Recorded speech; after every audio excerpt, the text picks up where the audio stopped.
Hi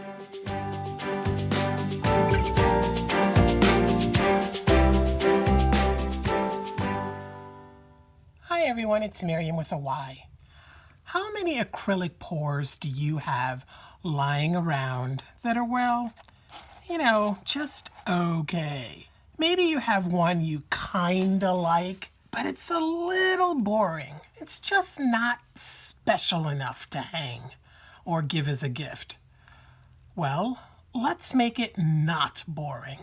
Let's see if we can give it some shine and some sparkle.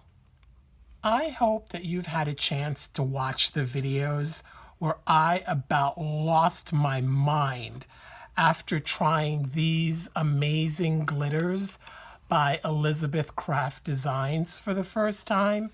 If not, I'm putting a link for the first of those videos up at the top right now and also in the description box below the video. This is not your kids' glitter. Or your mama's either. This stuff is like magic. It's not just that it's more elegant because it's so fine, or that it's finer than your regular ultrafine glitter. It's what it can do because of that. To give you an idea, if you haven't seen the other videos, this is just a piece of MDF with Elizabeth Craft Designs glitter. All this amazing detail was captured by that glitter.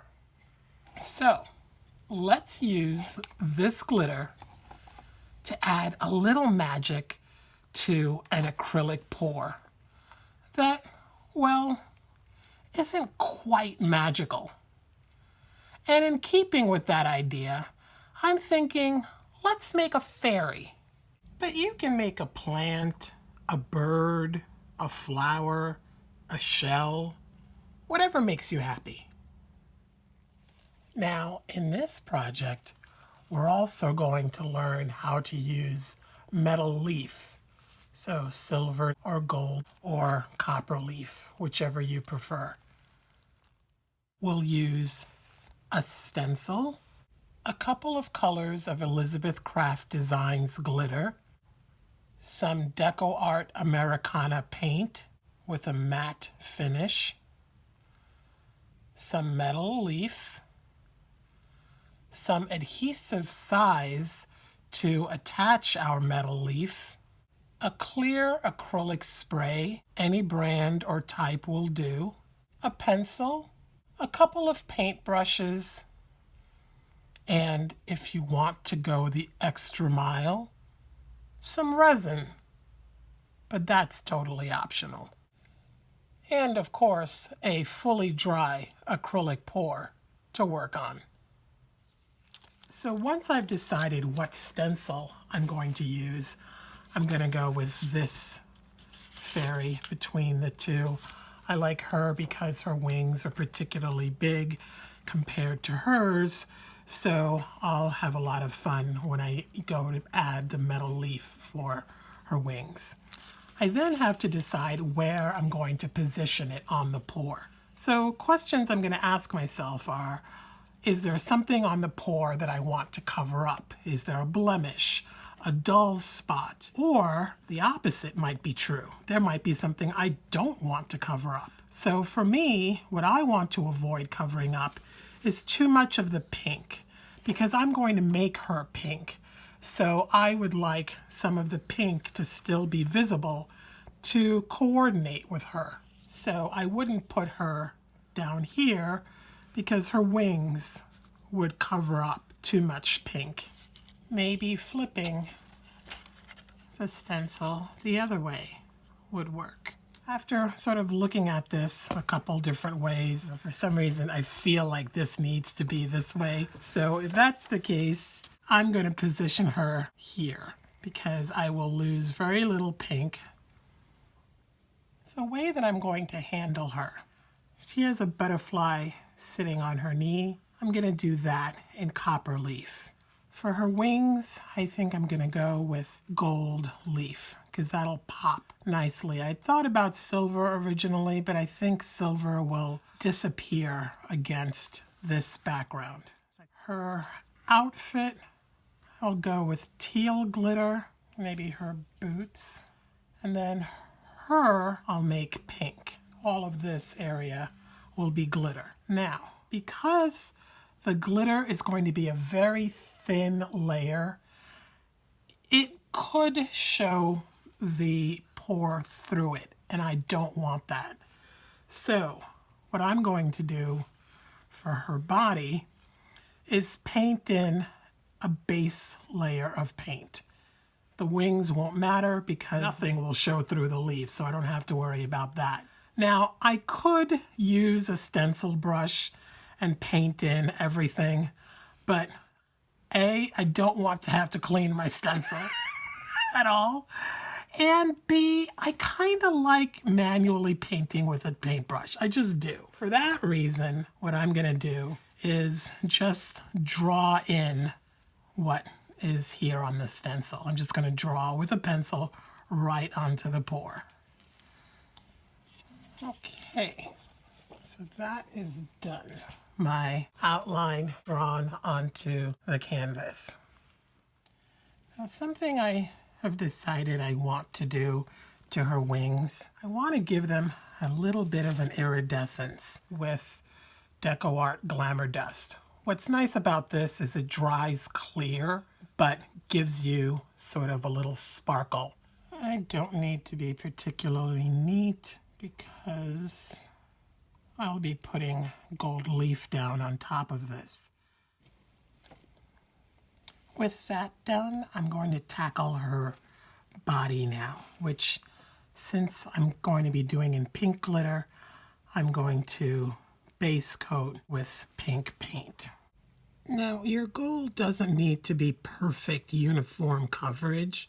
The things you want to try to do are to cover up your pencil marks and put down some color. You're just really making it easier on the glitter and blocking out the pour beneath because the base paint will have done some of the work for it. That's the function of this layer of paint. And remember, you can definitely also just use a stencil brush and paint through the stencil in the traditional way. I'm just lazy and I don't want to clean a stencil. And I also have a real love for coloring in with a paintbrush. That's why I'm doing it this way, but you don't need to do it this way. And since it wouldn't make sense that she'd be in this sitting position floating in midair, I'm just going to draw in a line of grass for her to be sitting on. Our next step is applying our adhesive size. This is, for all intents and purposes, glue, but it's not your typical glue, though it looks like regular PVA glue. When this dries, it's tacky. Not like super strong tacky, but sticky enough to hold on to metal leaf.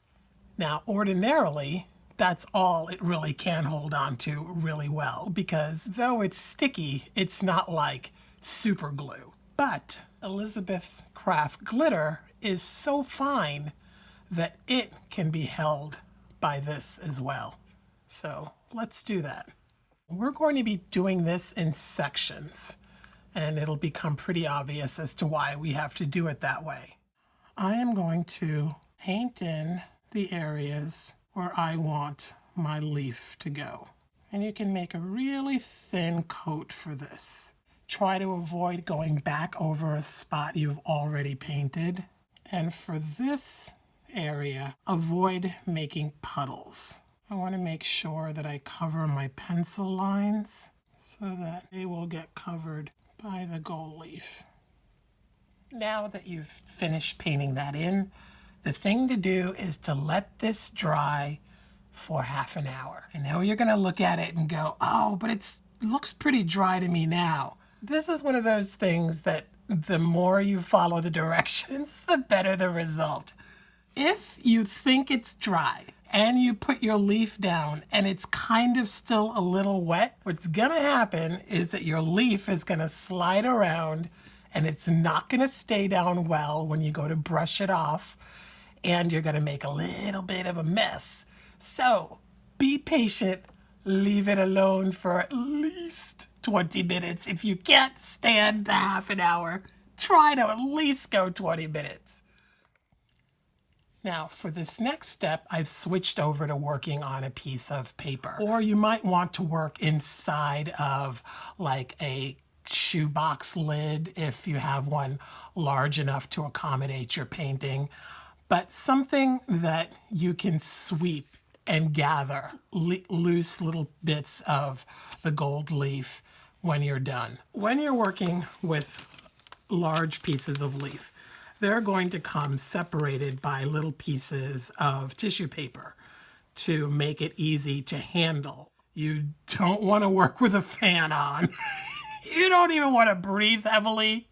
If you sneeze in the other direction, this stuff flies away very easily. It is almost humorous, but frustrating if you want to gather it. So limit the air movement around your work area while you're doing this step. Now, I already have a piece of leaf that's about the right size. I'm going to avoid picking it up with my fingers because even my fingers can sometimes stick onto this stuff more than I would like. I'm just rubbing down and making sure that it makes good contact with everywhere that I need it to. There's a little spot here, here, and there that didn't get covered. And now for the fun. I'm just going to take a fairly stiff brush and I'm going to literally brush away.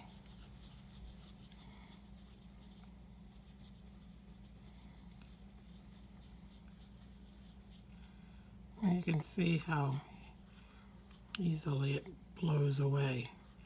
I have to be careful here. I breathe. Oh my goodness. I really shouldn't even be speaking while I'm doing this. I decided to make the body of the butterfly gold. The wings will be copper, but the body will be gold.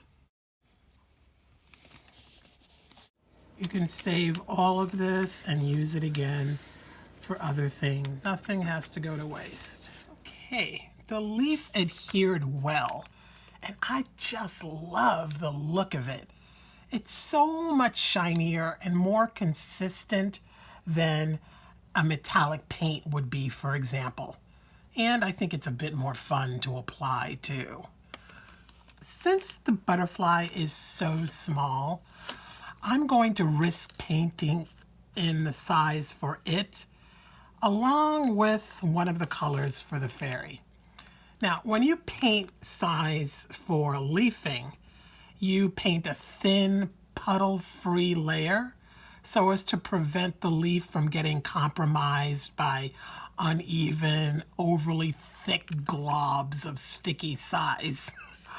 But for the glitter, I need a thicker layer. So I'm going to go against the rules that are written on this little bottle, and I'm going to put down a lot more than is recommended. That's to ensure that I have as sticky a layer as possible to grab on to my glitter. Now, I have the size in this convenient little needle tip bottle to make it easy to add a lot at a time. Now again, for the butterfly, I'm following the rules and putting down a thin layer. I altered the butterfly a little bit. Let's apply a rule-breaking thick layer of size now. The reason I chose matte paint when I painted the base layer of the fairy is that the size dries shiny. So I'll be able to easily check for any spots I might have missed, because any exposed, uncovered matte paint will be very obvious next to shiny, dry adhesive size. And also, I kind of have this belief that matte paint has like a little bit of tooth. I don't know, for some reason I just think things stick better to it. I could be totally wrong, but that's my theory and I'm sticking to it. Now, it appears to dry quickly, but don't be fooled again. Now, because I put down so much, I'm actually going to let this dry for a good hour before I come anywhere near it. It's been half an hour, so I am safe to apply my little piece of leaf to the butterfly. Need a little tiny bit right there. So if you see an empty spot, you can just press another piece down on top. And I'm not even going to try to remove any excess now because I don't want to run the risk of any little flakes getting stuck to the pink. We will deal with that later. Another half hour has passed, so I feel a little confident now about putting down my glitter. I've chosen Copper Rose. I am literally going to sprinkle it all over areas that are primed to accept it. Now I'm just going to cover that glitter with a piece of tissue paper, a piece of paper, whatever you've got handy, and I'm going to press down on the glitter. I'm not rubbing it in, I'm literally pressing down. What I'm doing here is forcing it into the size. I want the size to be able to grab on to as much of it as it can. So I am just pressing it down. Now, if you have a brayer, this is a great job for a brayer. Keep in mind, I'm working on a canvas panel, so I can press pretty hard on it. But if you're going to be working on a stretched canvas, place something underneath it, like a book, to support the canvas when you're pressing down on it. Okay, now I will let the excess fall off onto this coffee filter just because the coffee filter doesn't have any static. Now I'm brushing very lightly because the size is not meant for this. That I'm being very gentle. And I'm not brushing near the copper right now because I want to be able to recycle this glitter. I don't want any copper falling in. Put that back in the jar to be used another day. And after cleaning up the butterfly, this is what we're left with. I'm going to add size for her outfit now. The advantage of the size, the adhesive size, as opposed to, let's say, trying to spread a thin, even coat of like white Elmer's glue, for example, for the glitter, is that the size gets tackier as it dries, so that you can take all the time you need no matter how big a piece you're doing. If you tried this with a regular glue, it would be drying as you were spreading it, and then it wouldn't work at all. And once again, we'll let that dry for about an hour. Just like before, just gonna sprinkle. Now, I don't have to be too concerned about it landing on the area that's already pink because the blue glitter shouldn't stick there because all the stickiness is being used up by the pink glitter. So hopefully there won't be any contamination issues.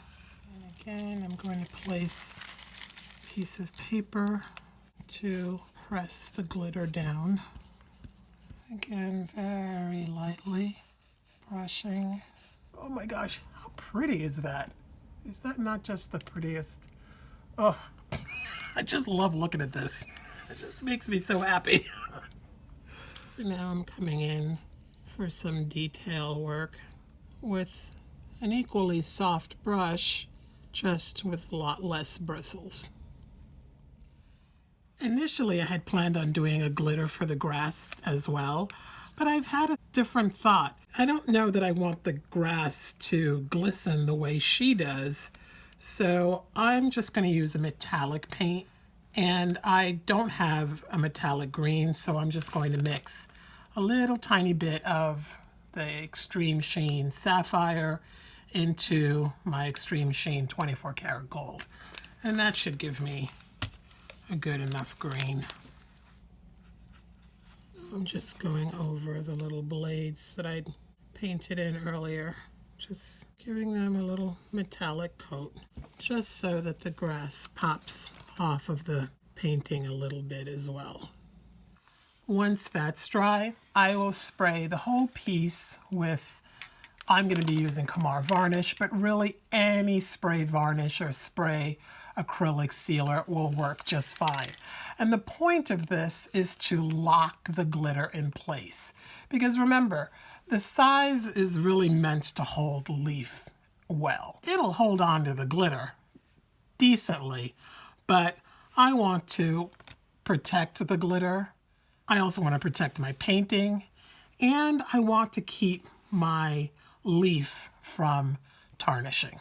So all reasons for sealing the painting. What I'll do is spray a very light coat back and forth, let that dry, and then come back and do another very light coat. My goal here is not to flood the glitter with the spray. That will dull its glistening effect. But if I do a super light coat, it seals it without any adverse effect. I will try to remove as much excess glitter as I can, but it'll be impossible to get every single speck of glitter off the background. So I have to embrace the fact that she's a fairy and there's fairy dust around her. That's just the way I have to see that. Because if I try to make myself insane, try to get every single speck of glitter, this video will air in 2020. So I'm gonna go dust off any excess, seal it. We'll see you in a bit.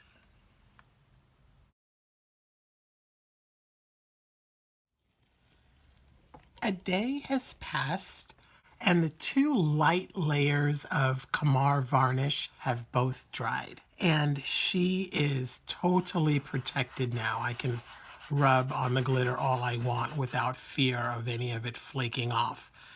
And her wings and the butterfly are protected against tarnish. I love the sparkle of this glitter. I am blown away every time I use it. It's just so unlike your typical glitter. I like the way the different sparkly bits interact with each other. From the glitter to the leaf to the metallic paint, they all have their own presence. And depending on how the light hits them, they sort of all turn on at different times in different ways. I just love this. Now, I could end here because my pour is protected, as is all of the embellishing. But I think we can take it a little further. Don't you? She's all dry and able to accept resin now. So I think we should do that. Let's pour some resin. I'm going with my Clearcast 7050 as the resin for this. I've mixed up about 60 milliliters since this is 8x8, so 64 square inches. 60 milliliters of resin should be enough. I mixed my resin for about 3 minutes, and now I'm just letting it sit for a little bit to degas, to let some of the bubbles rise. I could probably let this degas longer, but I'm just really excited to pour this. I'm just gonna pour this, and I will deal with the bubbles with my heat gun or torch. Now I'm coaxing the resin to the edge I'm not going to force it to fall over the edge, but if it does, that's fine. If it manages to stay up top, that's fine too. I will continue to spread the resin, check for bubbles, and pass the torch over the whole piece to pop any stray bubbles. And then I will put this little beauty to bed so that she can cure. Alrighty, it's the next day and the resin is now completely cured and beautiful. Look at how awesome everything looks.